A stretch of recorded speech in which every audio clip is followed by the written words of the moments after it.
Special report की शुरुआत बड़ी खबर के साथ। आप देख रहे हैं आज तक, आपके साथ मैं हूं अंजना ओम कश्यप। राजस्थान में बदलते राजनीतिक हालात और ऊहापोह की स्थिति पर विधायकों की जो मीटिंग 7 बजे होनी थी कांग्रेस पार्टी के, अब वो रात 9:30 बजे होगी।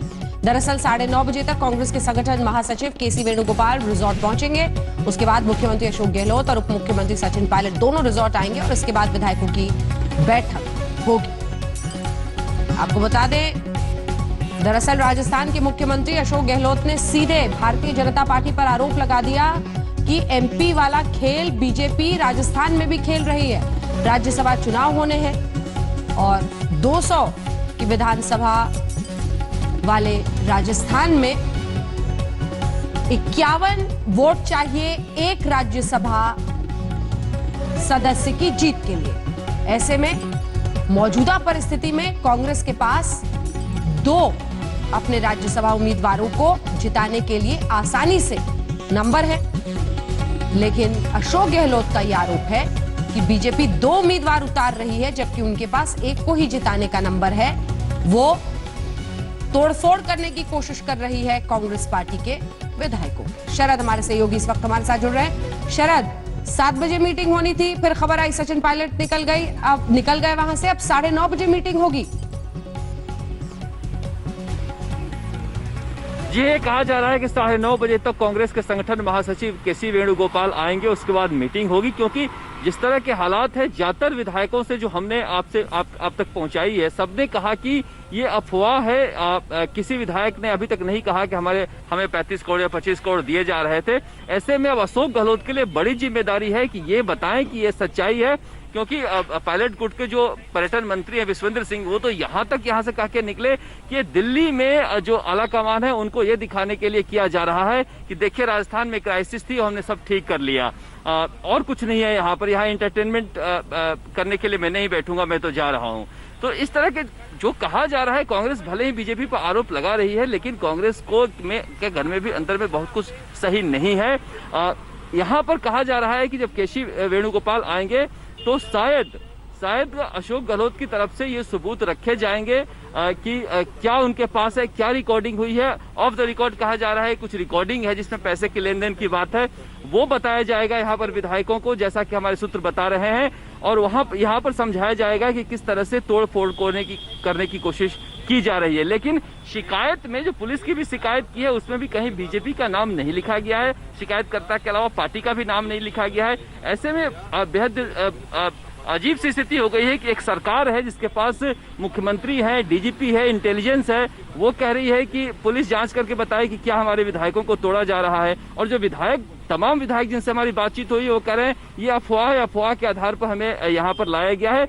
हमें जितने हम आपस में विधायक बात कर रहे हैं, कोई नहीं कह रहा है कि हमें ऑफर मिला है। तो एक अजीब स्थिति हो गई है कि आखिर इस पॉलिटिकल ड्रामा की पटकथा कौन लिख रहा है। जी अंजना, धन्यवाद आपका शरद इस तमाम जानकारी के लिए। लगातार अपडेट आपसे लेते रहेंगे। तो क्या जो मध्य प्रदेश में हुआ, जो गुजरात में हुआ, वही राजस्थान में होने वाला है? जी हाँ, राजस्थान में राज्यसभा चुनाव का गणित उलझ गया है। कांग्रेस ने सभी विधायकों को रिजॉर्ट में बंद कर दिया है। कांग्रेस का आरोप है कि बीजेपी उसके विधायक तोड़ने की कोशिश कर रही है।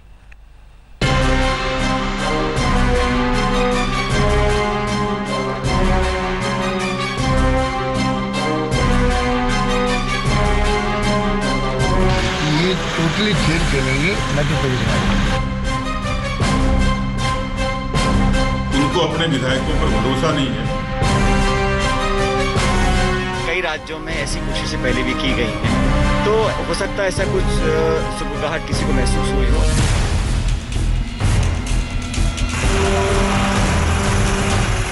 तो क्या मध्य प्रदेश और गुजरात के बाद राजस्थान में भी ऑपरेशन लोटस शुरू हो गया है?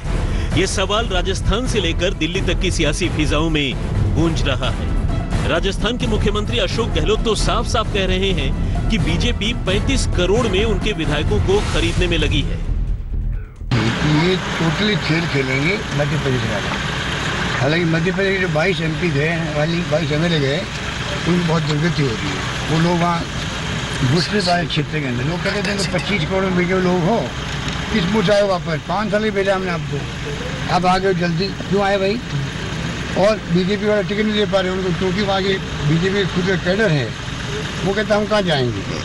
आज वर्षों पहले चुनाव नहीं हो रहे वहाँ पर, कैबिनेट नहीं बन पा रहा मध्य प्रदेश के अंदर। तो यही खेल यहाँ खेला जा रहा था। हमारे विधायक बहुत समझदार हैं, वो समझ गए और खूब उनको गाली लोग देने की कोशिश की गई। राजस्थान में सियासी हलचल के पीछे तो फिलहाल 19 जून को होने वाला राज्यसभा चुनाव है। गुजरात में अपने विधायकों के पाला बदल से जली हुई कांग्रेस राजस्थान में फूंक फूंक कर कदम रख रही है। कांग्रेस ने अपने सभी विधायकों और कुछ निर्दलीय विधायकों को जयपुर से 25 किलोमीटर दूर इस शानदार 5 स्टार शिव विलास रिजॉर्ट में शिफ्ट कर दिया। राजस्थान में कांग्रेस के विधायक और कांग्रेस के समर्थन करने वाले निर्दलीय विधायकों को यहाँ पर पॉलिटिकल क्वारंटाइन इस शिव विलास रिजॉर्ट में किया गया है। राजस्थान कांग्रेस को समर्थन करने वाले और राजस्थान कांग्रेस के विधायकों को यहाँ पर रखा गया है। दरअसल 2 दिन पहले इस तरह की खबर आई कि बीजेपी के तरफ से कुछ विधायकों को फोन आए हैं। वो बहुजन समाज पार्टी से जो विधायक शामिल हुए थे कांग्रेस में, उन्होंने ऐसा कहा जा रहा है। उसके बाद तेजी से राजनीतिक घटनाक्रम बदला। राजस्थान की इस हलचल में कांग्रेस की गुटबाजी भी खुलकर सामने आ गई। एक तरफ कांग्रेस के चीफ व्हिप महेश जोशी ने एंटी करप्शन ब्यूरो में अज्ञात लोगों के खिलाफ शिकायत दी है कि वो कांग्रेस के विधायकों को खरीदने की कोशिश कर रहे हैं। उन्होंने प्रदेश के डीजीपी को चिट्ठी भी लिखी है। इस तरीके से हॉर्स ट्रेडिंग की बात और लगातार खरीद फरोख्त की बातें चल रही हैं भारतीय जनता पार्टी की तरफ से, और जिस तरह से भारतीय जनता पार्टी के नेताओं के बयान आ रहे हैं वो उनकी बौखलाहट का परिणाम।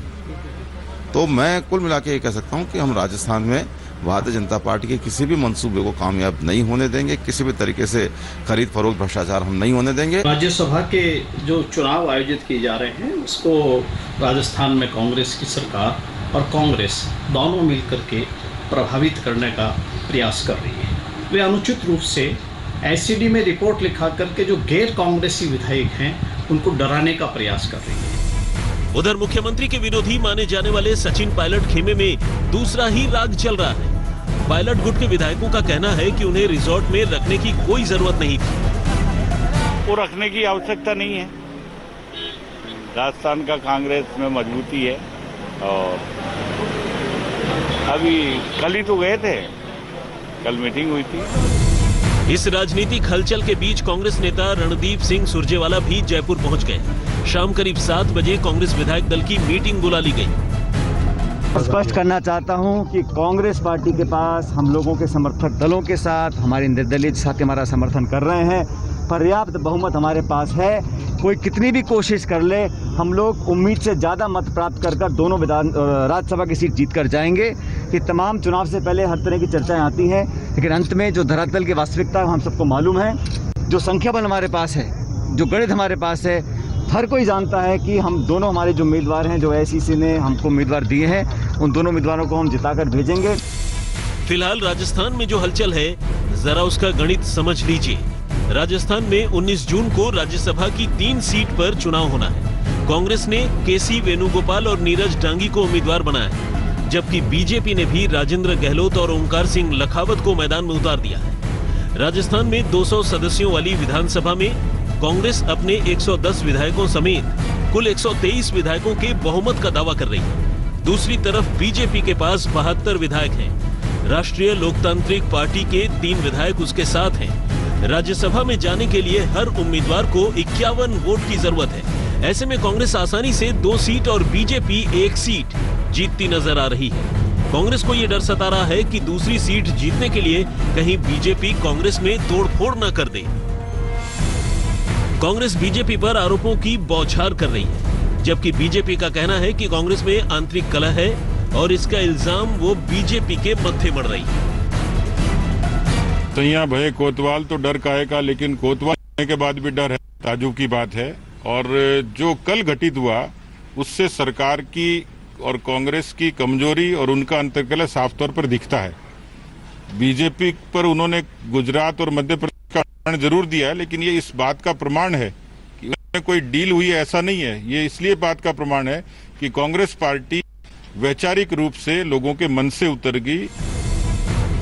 राजस्थान में राज्यसभा की तीसरी सीट बीजेपी और कांग्रेस के लिए नाक की लड़ाई बन चुकी है। दोनों तरफ से जोर आजमाइश चल रही है। राजस्थान की अशोक गहलोत सरकार बीएसपी और निर्दलीय विधायकों के समर्थन की बैसाखी पर है। और इल्जाम बीजेपी पर है कि वो सरकार की बैसाखी खींचने की साजिश रच रही है। शरद कुमार, जयपुर, आज तक। तो बीजेपी ने राजस्थान में कांग्रेस की नींद उड़ा दी है और इसी पर बातचीत करने के लिए जो राजनीतिक सरगर्मी हम इस वक्त राजस्थान में देख रहे हैं, राजस्थान के मुख्यमंत्री अशोक गहलोत हमारे साथ सीधा जुड़ रहे हैं। अशोक जी, स्वागत है आपका आज तक पर। मेरा पहला सवाल आपसे यही है सर, बीती शाम आपने ये कहा था खुलकर कि मध्य प्रदेश वाला खेल बीजेपी यहां राजस्थान में भी आपके साथ खेल रही है, क्योंकि कई लोग ऐसा कह रहे हैं कि क्या तथ्यों के साथ आपकी सरकार सामने नहीं आई है? जो मामला भी दर्ज कराया गया है वो नामजद नहीं किया गया है, ना पार्टी का नाम है। कौन से लोग हैं, किन विधायकों को संपर्क किया गया है, कितने पैसे की लालच दी गई है, पूरी जानकारी अगर आप हमारे दर्शकों को दें। अशोक जी। लड़ना चाहिए, कोरोना से लड़ना चाहिए, कोरोना से। उस वक्त भी लापरवाही करी और सरकार बदलने के लिए उसके आप देखिए कितनी स्थिति खराब हुई है मध्य प्रदेश में कोरोना को लेकर। देश के अंदर भी लापरवाही का नमूना है ये एनडीए गवर्नमेंट और बीजेपी नेता लोग। इनका चाल चलते चला पता नहीं कहाँ चला गया। अब चुनाव हो रहे राजस्थान में और गुजरात के अंदर। पहले इन्होंने बिना कारण के पोस्टपोन कर दिए कोविड के नाम, जबकि शिवराज सिंह की शपथ भी हुई थी, पार्लियामेंट चल रही। तो मैंने कंडेम किया था इलेक्शन कमीशन को, आपने दबाव में आके पोस्टपोन किए क्योंकि इनकी हॉस्टिंग पूरी नहीं हुई है बीजेपी की। अब आप देखा चुनाव घोषणा होते ही 4 विधायक इस्तीफे हो गए गुजरात के अंदर। हमारे यहाँ अंदर खेल चल रहा है, दबाव दे रहे हैं बीजेपी नेता लोग, टेलीफोन कर रहे हैं एमएलए को और सुन रहे कोई 25 करोड़ की बात कर रहा है, 30 करोड़ की बात कर रहे हैं। पहले हम सुनते थे मध्य प्रदेश में, अब राजस्थान सुनते हैं। पूरा खेल चल रहा है और उसका मुकाबला कर हमारे सब विधायक एकजुट है। पूरी बात का गर्व है कि राजस्थान में परंपरा कभी नहीं रही, किसी विधायक ने आज तक इस्तीफा नहीं दिया राजस्थान के अंदर, इस पर गुजरात में गांधी जी की दर जी। लेकिन अशोक जी, खबर यह आई कि आपने मंगलवार को देर रात लगभग 12 बजे आधी रात में विधायकों को पहले फोन गया, फिर उन्हें बुलाया गया, फिर उन्हें बस से सीधे विलास रिसोर्ट भेज दिया गया। अब वहां पर सारे विधायक गए, फिर वापस आए, इकट्ठा हुए। सचिन पायलट अपने विधायकों को लेकर गए। 3 विधायकों का मैं नाम आपको गिना रही हूं। एक तो विधायक हैं मुरारी लाल मीणा, विधायक रीटा चौधरी और विधायक हंसराज गुर्जर।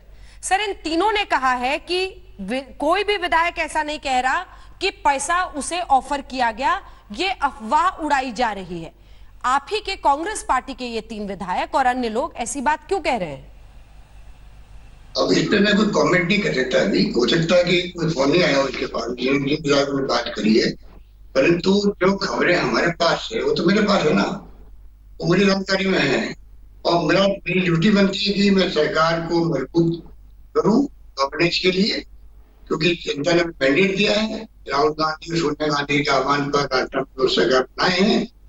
हमारी ड्यूटी बनती है कि हम मध्य प्रदेश में जिस प्रकार के खेतवार षड्यंत्र करके उस षड्यंत्र का मैं पर्दाफाश भी करूंगा टाइम आने पर, और षड्यंत्र नहीं होने दूंगा, ये मैं कहना चाहता हूँ आपको। इसीलिए हम लोगों ने तमाम विधायकों को कल बुलाया था और उन्हें पूछिए, तमाम कल करीब सब तमाम विधायक हो गए थे और एक साथ इकट्ठे हो गए थे। तमाम लोगों का संकल्प है कि हम इनके चाचे में आने वाले नहीं है।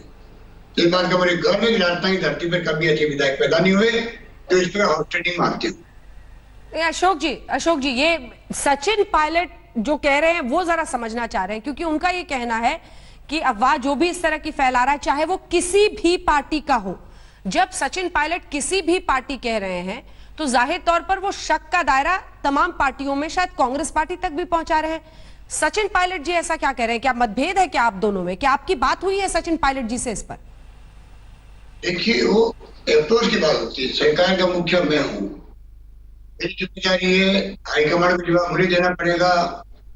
ये जिम्मेदारी मेरी बनती है और किसी की नहीं बनती है कि पहला मैं पहल करूं, आगाह करूं सब लोगों को, कई ऐसे लोगों से जिनके चाल चलते चेहरे सामने आ चुके देश के, उन्हें बच के रहें लोग। इसमें कहने में क्या कोई गुनाह थोड़ी कर रहे हम लोग। ये डेमोक्रेसी में आप बताइए, जहाँ जीवन बचाने का सवाल आज है सबके सामने और तमाम देश की जनता एकजुट है, तमाम पॉलिटिकल पार्टियों को, सभी धर्म के लोगों को, हिंदू, मुस्लिम, सिख, ईसाई जो भी हैं, तमाम वर्गों को मिलकर लड़ाई लड़नी कोविड की, क्यों जिंदा रहना है। तो वो लड़ाई का एक माहौल बन गया था देश के अंदर।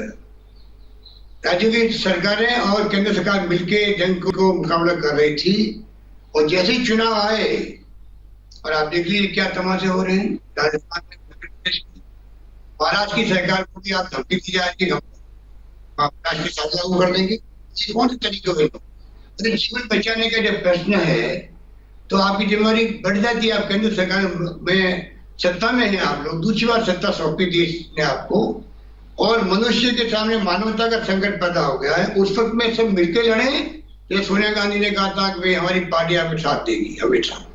इनको तो हमारे को सुझाव पसंद नहीं आते चक्कर, और सरकारों तोड़ने का मरोड़ने का जनता इनको माफ नहीं करेगी। राजस्थान में जो कोरोना की लड़ाई में हम लोगों ने जो काम किया है, सोशल पूरे किए, गरीबों का ध्यान रखा है, जिस प्रकार से हमने मैनेजमेंट किया शानदार, निकल के आज घर घर में तारीफ हो रही राजस्थान सरकार की।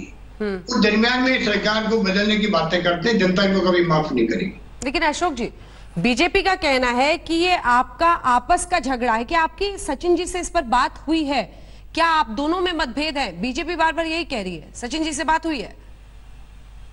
तो हाईकमांड एक्सपर्ट होते हैं, अगर कोई बात पसंद है नहीं है तो हमारे general secretary in charge Avinash Pandey ji हैं, वेणुगोपाल जी हमारे संगठन के महामंत्री भी, उम्मीदवार भी है, जो रणदीप सुरजेवाला जी आए हैं, रणदीप सुरजेवाला जी हमारे अभी वो ऑब्जर्वर बन के आए, सिंह साहब, उनको कह सकते हैं बात, बजाय कि वो मीडिया को बात कहे।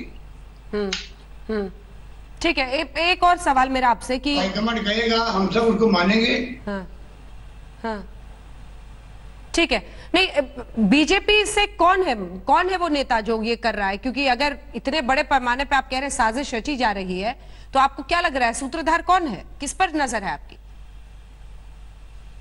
देखिए जब षड्यंत्र होता है तो षड्यंत्र में कई लोग शामिल होते हैं। षड्यंत्र एक व्यक्ति कभी नहीं कर सकता है। षड्यंत्र का मतलब ये की परिभाषा यही है, उसमें कई लोग शरीक होते हैं, कई की भूमिका जुदा जुदा होती है।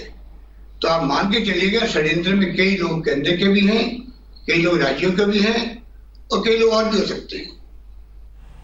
अशोक गहलोत जी, आपका कहना है कि केंद्र और राज्य दोनों की ही बीजेपी के नेता हैं जो मिलकर ये साजिश आपके खिलाफ रच रहे हैं। बहरहाल जो भी अपडेट इस पर होगा आपसे लेते रहेंगे। बहुत बहुत धन्यवाद आपका हमारे साथ आज तक पर जुड़ने के लिए। अशोक गहलोत, मुख्यमंत्री राजस्थान के आज तक पर ये कहते हुए उन्होंने दो बड़ी बातें कही। उनका कहना है कि अपने लोगों को सतर्क और सावधान रखना मेरी जिम्मेदारी है, मुझे आला कमान को जवाब देना है, और अपने नेताओं के बारे में कहा कि उन्हें मीडिया के सामने नहीं, अपनी ही पार्टी के जो शीर्षस्थ नेता हैं उनके सामने अपनी बात रखनी चाहिए। इशारा किस तरफ है आप समझ गए होंगे। लेकिन आपको यह भी खबर बता दें कि अब जो बैठक आज रात 9:30 बजे के लिए कर दी गई थी, वो बैठक अब बताया जा रहा है कि कल होगी राजस्थान कांग्रेस की बैठक।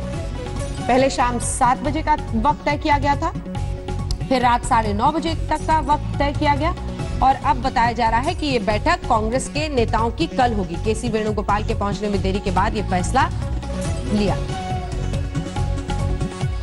दरअसल केसी वेणुगोपाल के ही पहुंचने की वजह से 9:30 बजे का फैसला लिया गया था कि वो 9:30 बजे रात में पहुंचेंगे, उसके बाद बैठक होगी। लेकिन अब ये बैठक टाल दी गई है और बताया जा रहा है ये बैठक अब कल होगी।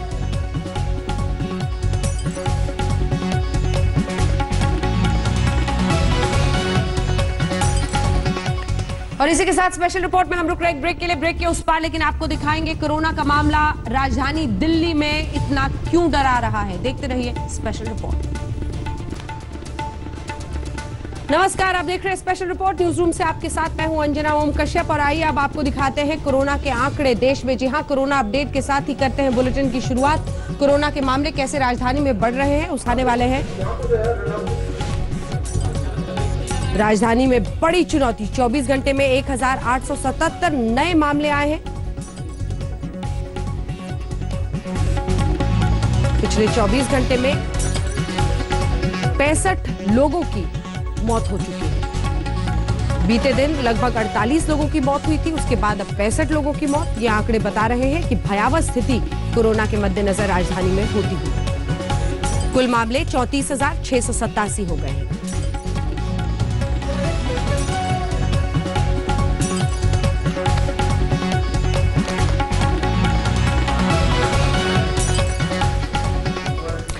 एक तरफ कोरोना के मामले राजधानी में लगातार बढ़ रहे हैं, लेकिन अब हम आपको जो दिखाने वाले हैं उसको देखकर आप हैरान रह जाएंगे। कोरोना के संकट काल में भी कैसे प्राइवेट अस्पताल सिर्फ मुनाफाखोरी में लगे हुए हैं, कैसे वो मरीजों के साथ दुर्व्यवहार कर रहे हैं, कैसे एक तरफ वो ये देखते हैं कि आपकी जेब में कितना पैसा है, उसके बाद ही इलाज के बारे में हाँ करते हैं।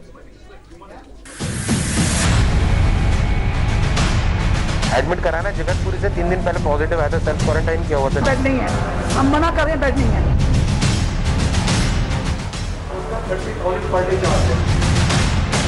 कैश करनी पड़ेगी, बिल्कुल कैश करनी पड़ेगी, हम लोग कैश करते हैं। इंश्योरेंस क्लेम नहीं है।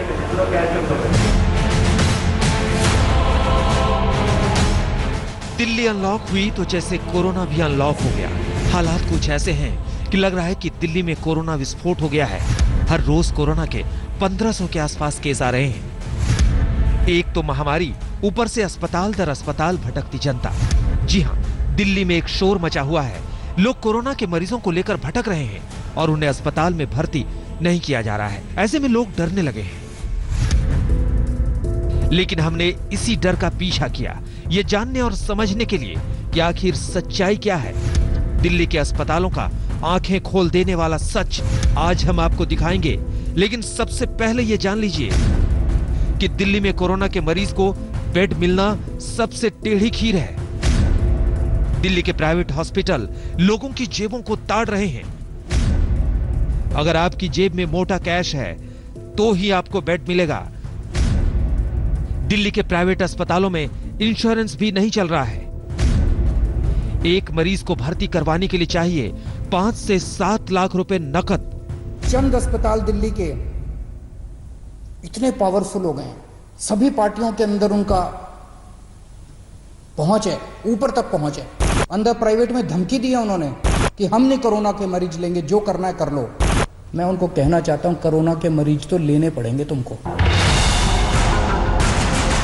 आप लोगों को दिल्ली में अस्पताल बनवाया था पैसे कमाने के लिए नहीं बनवाया था।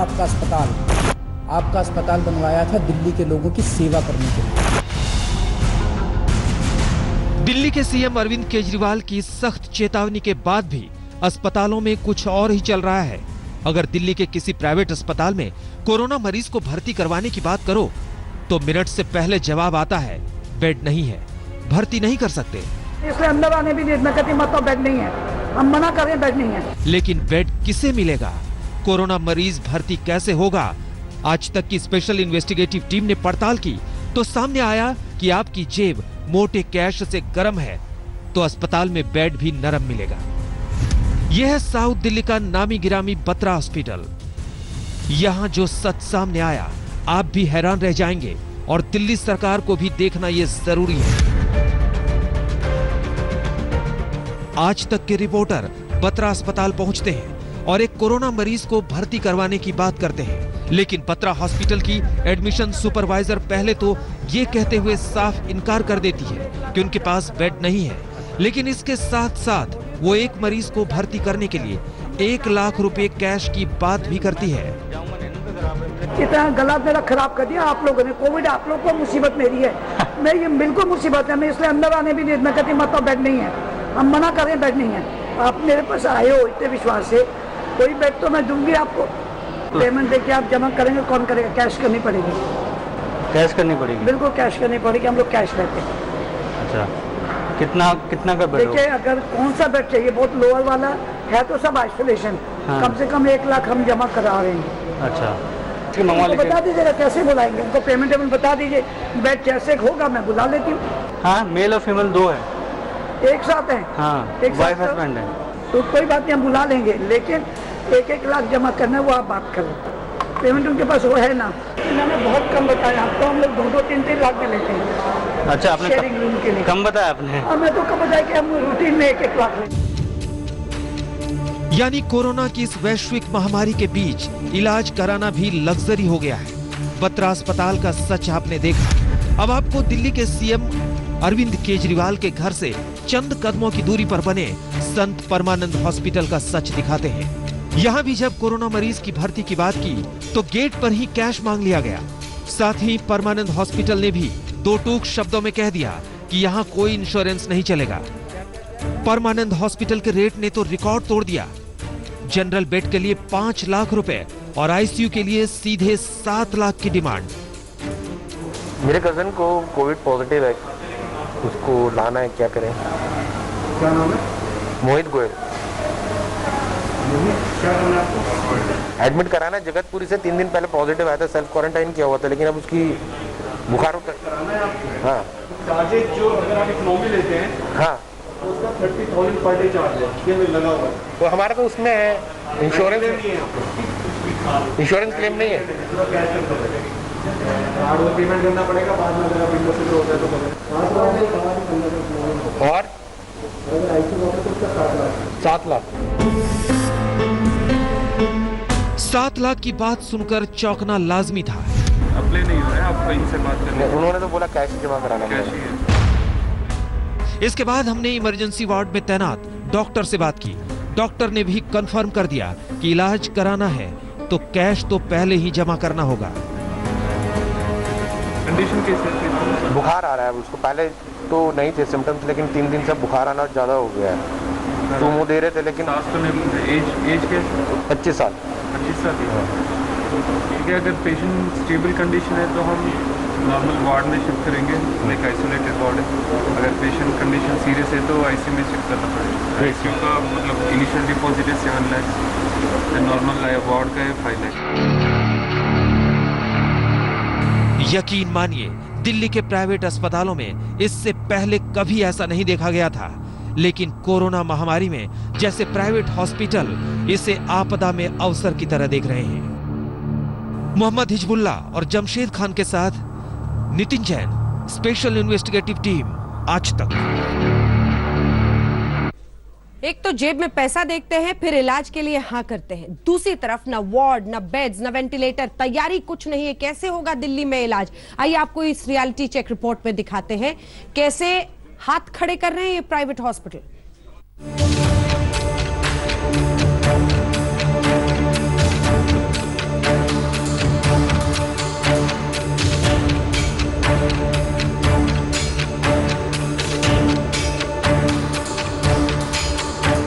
आज तक की पड़ताल में अब तक आपने देखा कि प्राइवेट अस्पताल कैसे कोरोना मरीजों को भर्ती करने के लिए नोटों की गड्डियां मांग रहे हैं। लेकिन अब आगे की सच्चाई देखिए। दिल्ली के अस्पतालों के अंदर कुछ और है, दावा कुछ और। अस्पतालों में कोरोना के इलाज की तैयारी तक नहीं है। प्राइवेट अस्पतालों के पास स्वास्थ्य सुविधाएं ही नहीं है, ना बेड, ना वार्ड और ना ही वेंटिलेटर। हॉस्पिटल स्टाफ तक कोरोना का इलाज करने को राजी नहीं है। Let us try other private hospital. This is Madhukar Rainbow Hospital. It shows there are 26 beds in the hospital for COVID-19 patients. All 26 are right now available. आपके पास 24 beds हैं, if I'm not mistaken. वो अब किन patients के लिए हैं sir? देखिए sir, अभी ये फाइनल नहीं हुआ, अंडर कंसिडरेशन है। जैसे ये फाइनल होगा नेक्स्ट वीक तक उसकी क्लियरिटी आएगी। दिल्ली के अस्पतालों की यही सच्चाई है। सरकार के ऐप पर कुछ है और अस्पताल कुछ और ही बात बना रहे हैं। आज तक की स्पेशल इन्वेस्टिगेटिव टीम ने अस्पतालों के अंदर जाकर गहरी पड़ताल की। इसके बाद जो सच्चाई निकल कर आई वो और भी चौंकाने वाली थी। कोविड पेशेंट को एडमिट कराने क्या करना होगा? जिन अस्पतालों को कोविड हॉस्पिटल बनाया गया है, ना तो उसके पास कोरोना का इलाज करने के लिए स्वास्थ्य सुविधाएं हैं और ना ही मेडिकल स्टाफ। बेड की बात ही छोड़ दीजिए। यह है ममता, दिल्ली के वसुंधरा एनक्लेव के धर्मशिला नारायण हॉस्पिटल की मैनेजर। ममता ने आज तक के खुफिया कैमरे पर यह स्वीकार किया कि उनके यहाँ कोरोना मरीजों के लिए कोई स्पेशल वार्ड नहीं है और ना ही कोई फिजिकली बेड है, जैसे कि दिल्ली सरकार के ऐप पर दिखा रहा है। अभी हमारे पास बेड नहीं है सर। 30 दिखा रहा है मैडम।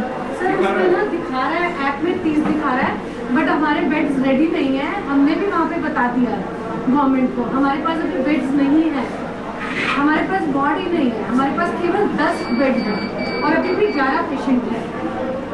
बेड्स ही नहीं है सर, उन्होंने डाल दिया बस कि इतने बेडेड हॉस्पिटल है तो मतलब इतना रेशियो पे वो होगा, पर वो फिजिकली भी तो होना चाहिए ना। फिजिकली बेड ही नहीं है ना। फिजिकली नहीं। इसके बाद आज तक के अंडरकवर रिपोर्टर ने दिल्ली के एक और अस्पताल का रुख किया, जी हां, जीवन अनमोल हॉस्पिटल। इस अस्पताल को भी कोविड अस्पताल बनाया गया है और ये हैं जीवन अनमोल अस्पताल की मेडिकल सुपरिटेंडेंट डॉक्टर नीरा सोढ़ी। जी हां, नीरा सोढ़ी ने भी आज तक के खुफिया कैमरे पर यह खुलासा किया कि उनके पास कोरोना मरीजों का इलाज करने के लिए मेडिकल स्टाफ ही नहीं है। आप एडमिट नहीं ले रहे हैं? अभी नहीं ले रहे, मेरे पास स्टाफ नहीं है। तो ऐप पे तो दिखा रहा है कि 20 सीटें खाली हैं। तो ऐप पे दिखा रहा है, पर स्टाफ के साथ ही एडमिशन होगी ना, स्टाफ तो चाहिए ना, तो वो स्टाफ अभी नहीं है।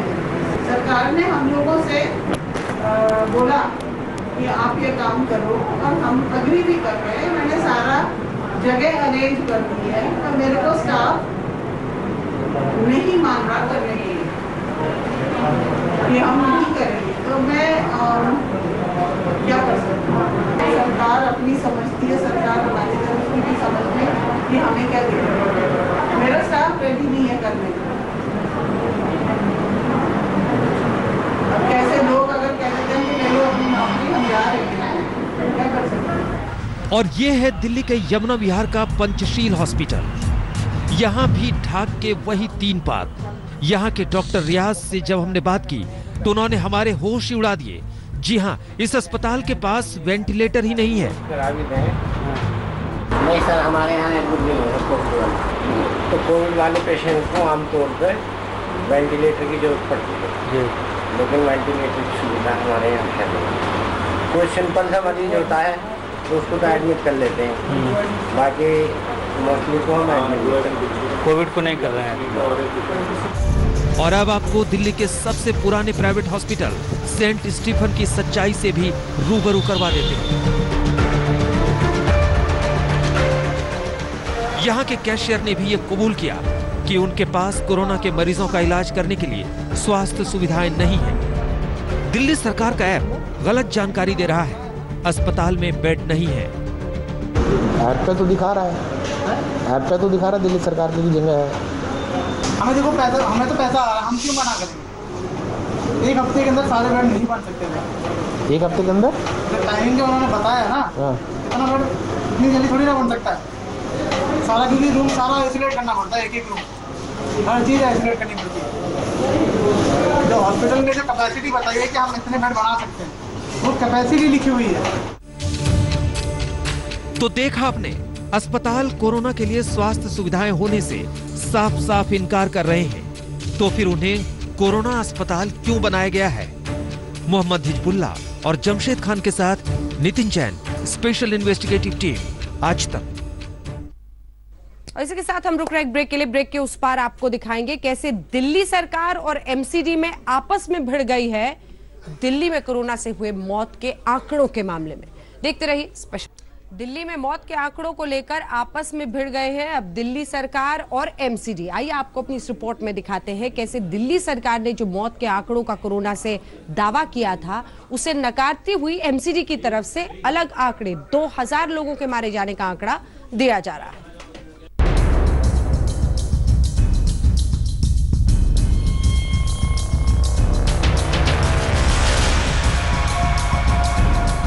दिल्ली में कोरोना मरीजों का बढ़ता ग्राफ अब डर और खौफ पैदा करने लगा है।